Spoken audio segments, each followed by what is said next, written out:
Even though North America and Europe are separate now, they share some similar animals. This is because in the past, North America was connected to Asia and Europe through something called the Bering Land Bridge. This allowed various species to move between these regions easily, and that's one reason why animals in North America and Europe are closely related. In this video, we'll be comparing animals from both places and figuring out which ones might win in a fight. We'll talk about 5 European species and 5 North American species, starting with the European badger.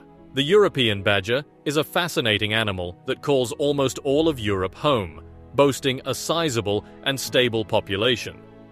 Interestingly, in the United Kingdom, where large predators are scarce, the European badger takes the title of the largest land predator.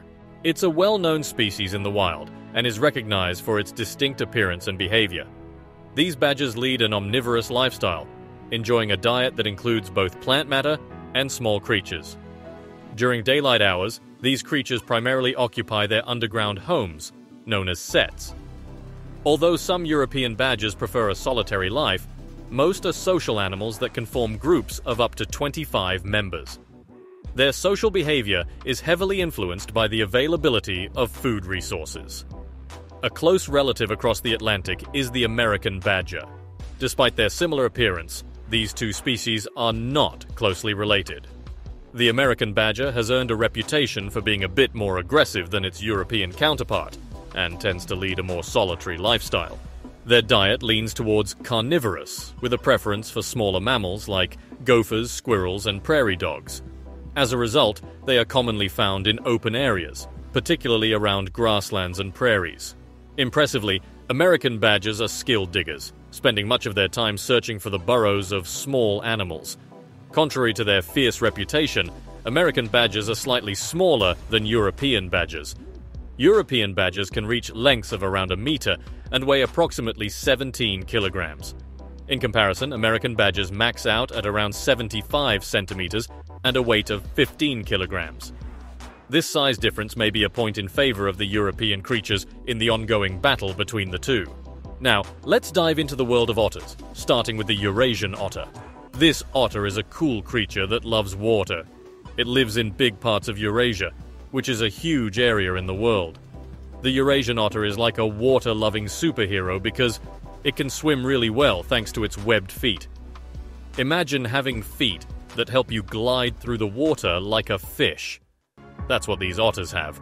You can spot these otters hanging out in freshwater places, like rivers and lakes. They are like the fish connoisseurs of the otter world, often snacking on these aquatic creatures. But guess what? They also enjoy the seaside, where they can feast on seafood. In Europe, they are the kings and queens of freshwater, the top predators. However, they've got some tough competition lately. The American mink, an invader from far away, is giving them a run for their fish. Plus, things like losing their homes, too much fishing, and people hunting them are making life harder for Eurasian otters in some places. But don't worry, many people love these otters and are doing their best to help them out. Unfortunately, things didn't go well for their cousin, the Japanese otter, who doesn't exist anymore. Now, let's hop over to North America, where the North American river otter steals the spotlight. These otters are like the rock stars of North America, and they have a very similar lifestyle to their Eurasian relatives. They live only in North America, but still get up to some cool stuff. Food is never a problem for them because they eat more than just fish. Turtles and crayfish are also on the menu.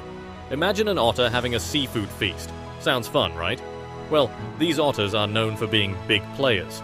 The young ones are always chasing each other, and it might seem like a game, but it's serious practice for catching fish. It's like their version of school. Now, telling these otters apart can be tricky. The North American river otter has a short neck and a long tail, making it unique. On the other hand, the Eurasian otter is the only otter in its territory and tends to be a bit larger. They can grow up to 1.4 meters long and weigh about 24 kilograms, while their American counterparts max out at 1.1 meters and 15 kilograms. Our next two animals are the Eurasian brown bear and the grizzly bear. The Eurasian brown bear is the most common type of brown bear and lives in many parts of Eurasia. They eat different kinds of food like berries and sometimes go after big animals and fish. These bears are big and strong, which makes them really dangerous. It's a good idea to stay far away from them. In North America, about 2 people get killed by bears every year. In Scandinavia, only 3 people have died from bear attacks in the last 100 years. So it seems like Eurasian brown bears might be less mean. But it's not that simple. Other things, like where the bears live and how much food there is, also affect how often they attack people. In Romania in 2019, 3 men got killed by brown bears in just over a month. This happened because the bears didn't have enough food, and they had to go into places where people live. Now, let's talk about the grizzly bear, which is like the North American cousin of the Eurasian brown bear. Grizzly bears are known for being scary predators, but some of them can be small. In Alberta, Canada, some adult grizzlies are even smaller than black bears. The size of grizzlies changes in different places because they have to compete for food. But when it comes to being really big, grizzly bears can get much larger than Eurasian brown bears. Eurasian bears are about 2.5 meters tall and weigh 480 kilograms, while grizzly bears can be 2.7 meters tall and weigh 770 kilograms. So even though it's not a comeback, North America can say they have some really big bears. Let's talk about 2 big animals now, the European bison and the American bison. I've discussed these creatures before on this channel because they look a lot alike, and their stories are quite similar. Back in the early 1900s, the European bison faced a tough time and almost disappeared because people hunted them so much. Luckily, some were kept safe in small groups, and these groups were raised and let go back into the wild. This bison is the heaviest wildland animal in Europe, and only the biggest predators go after it. Usually, it was humans, wolves, and bears, but nowadays, those last 2 are rare in most places. Now, there's another kind of bison in North America, and it's more famous. It's one of the most well-known animals in America's grasslands, but like the European bison, it had a tough time in the past. In the 1800s, people hunted and killed a lot of them, and they also got sick from diseases that cows get. There used to be about 60 million of them, but in 1889, there were only 541 left. That was a really sad time for these big animals, but thankfully things are better now. So, let's compare these giants. The European bison is a bit taller, around 2.1 meters at the shoulder, while the American bison is about 2 meters. But the American bison can be much heavier, up to 1,200 kilograms compared to the European bison's 920 kilograms. Even though the European bison is taller, so the American bison is the winner this time. So, it's tied 2-2 as we move on to the last 2 animals. Nowadays, there are 8 types of moose. Some live in North America, and others live in Europe and Asia. Moose are the biggest deer family members, and one of the largest land mammals. They're different from other deer because they prefer being alone and like living in thick forests and near wetlands.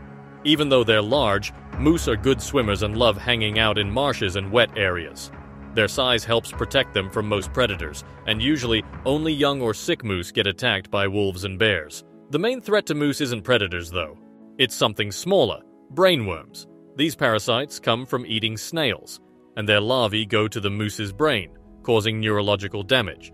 This has led to a worrying decrease in moose numbers. A lot of money has been spent to help these animals, and we hope they'll make a comeback in the future. When it comes to size, the American moose are a bit bigger than the European ones. The American ones can be around 2.1 meters tall at the shoulder and weigh 700 kilograms.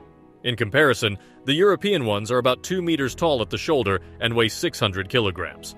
So, it seems like the American moose have won this competition. We know the flag as shown doesn't represent all of North America, and the one for Europe isn't entirely accurate either. But it was easier than putting up all the individual flags in this video. If you'd like me to make a similar video for other continents, let me know in the comments below. Thanks for watching. We hope you enjoyed it. If you did, please give it a thumbs up and subscribe if you want to see more videos like this. Until next time, goodbye.